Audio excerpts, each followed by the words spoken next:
I know we have DI, diversified education, or diversified instruction. Differentiated. Differentiated instruction, okay. And that is supposed to help us to set up a baseline from which now we're going to gauge how we're doing. You know, we feel we're a great school now, but we want to be an even better school. Can you help me see how we're going to approach that? Setting a baseline?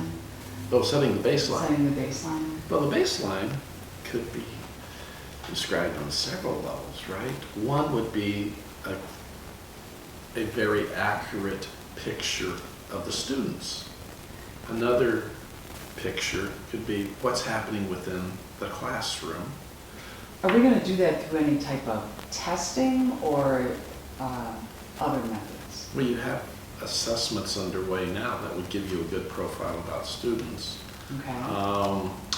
I think testing may not be the right way to describe classroom and what differentiation looks like, but maybe classroom observations, maybe teachers' reports, maybe you can have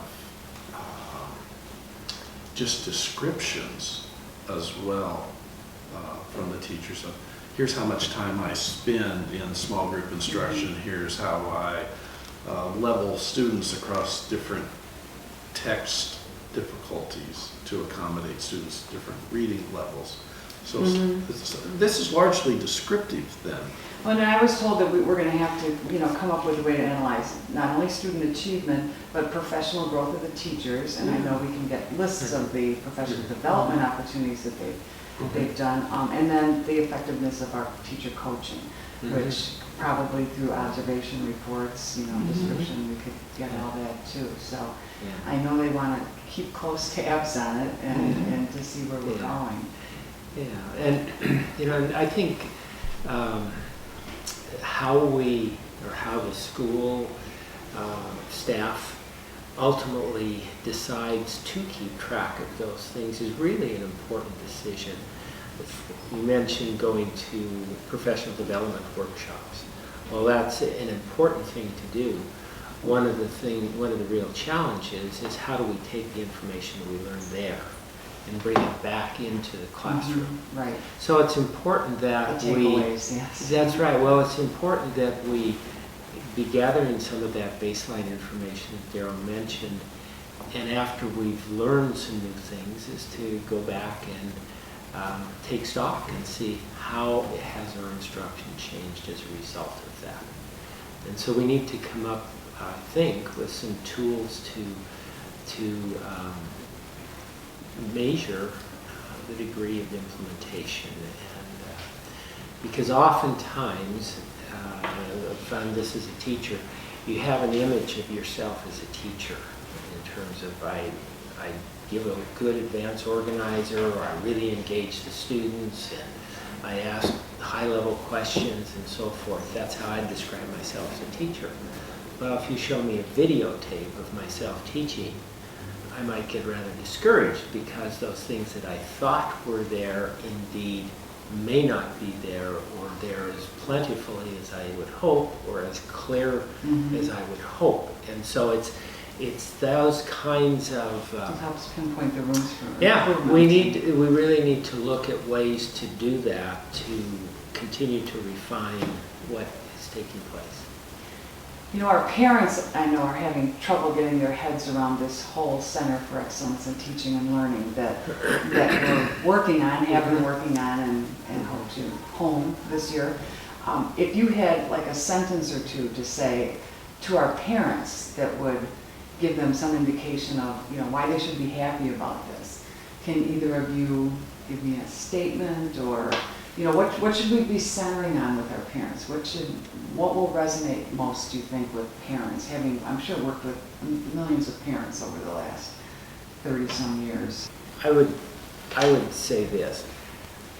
There is something very unique and special about the mission of Sacred Heart Schools. The things that are taking place here, the track record speaks for itself in terms of those who have been through the school and have graduated, and the contributions they've made to the outside world. The challenge that we've got and that the school faces is that world out there is changing dramatically and at warp-neck speed. What's incumbent, I think, for the school is to stay true to its mission, and at the same time to understand what are the demands out there. They are going up. There's a new set of skills and behaviors that are required of those who enter the workforce and enter that post-school world in order to compete, in order to really make contributions to improve the quality of lives of people in the world. Well, working backward from that, in order to prepare students for those escalated demands, we need to have in place within the school a staff and a set of instructional conditions that are second to none. In essence, the center is about the business of equipping teachers, creating the kind of instructional conditions within the school that will enable students to be equipped when they leave here, No, to really be leaders as they move into. That's a great point. I mean, as the world changes with lightning speed, we have to keep up with our education too. We can't teach the way we taught yesterday. Your center isn't a building that you, Right. but it is a focus that appears to be helping the learners become better learners, not just in the cognitive side of learning to read better, learning to write better, learning to compute better, but also, as Don was saying, that broader mission for which your students are oriented through your education system. So better about that. Taking responsibility for my learning and understanding how to be a better learner in my high school environment in which I'm going to matriculate. And then also, that ought to carry over into other post-secondary settings as well. And eventually we hope they go out and make a better world. The community, Yeah. that's your mission, is what do I contribute to the community? Yeah. So. No, that's great. That sums it up. I would say this, another thought is, for a host of reasons, I think Sacred Heart has been set apart from other schooling experiences that students get for a lot of reasons that we understand. In order to keep them in a position like that,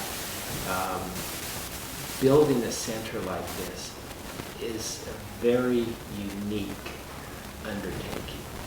I am unaware of no other school, K through 8, that has such a center that is solely dedicated to the improvement of the quality of instruction and the quality of learning that takes place. You see, what happens, our educational model in this country is one that is separated. Basically, the things that take place to discover new ways to learn and to teach and so forth takes place largely at the university. And then you bring that into the school. What this is doing, it's putting it all within the school and saying, how can we have that learning culture, learning environment, and continuous process of improvement and refinement right here. That is a very unique and powerful idea. Thank you. No, I agree with it. You can always, they talk about bricks and mortar, parents like to see new buildings going up, but it's what's going on inside those buildings that really matters. Absolutely. So, Yeah. and that's what we're working on right now. Absolutely. You guys have been wonderful. Thank you so much. Did I miss asking you anything important that you would like to talk Don't about? start that. See you. Don't. I think think I covered everything on my list. The diversified instruction, or the differentiated instruction, that's one thing that I don't think I've put my head around yet. Is that just that where you're teaching at different methods for every student in your room, because some will, respond to one method and others to a different method, and you're trying to cover them all. Yeah, the uniqueness of the student is the teacher's wanting to address. And that's, what we're trying to do here, and learning new methods to do it is always good. Yeah. So how long? In essence, it's another way. Are you familiar with computer adapted testing, Kat? I think a little bit, yes. Okay, so on the assessment side, the old way, when I used to take standardized tests, the test would be passed out and we all got the same test. Right. And we'd all go through. Now, we all start out at the same question. And then the questions are. And then it varies. Mhm. That's on the assessment side. What differentiated instruction does is try to take those principles and put it there, and to say, recognizing that each student theoretically is following a different path in instruction, and how can we figure that out and create the kind of instructional conditions to enable that to happen. Our founder said, and this is a quote we love to use, is for the sake of one child, it would have founded the society. So now it's for the sake of every one child in the classroom, we want to make it work for them. So, we feel it's all part of that same philosophy. But this has been wonderful. Thank you very much.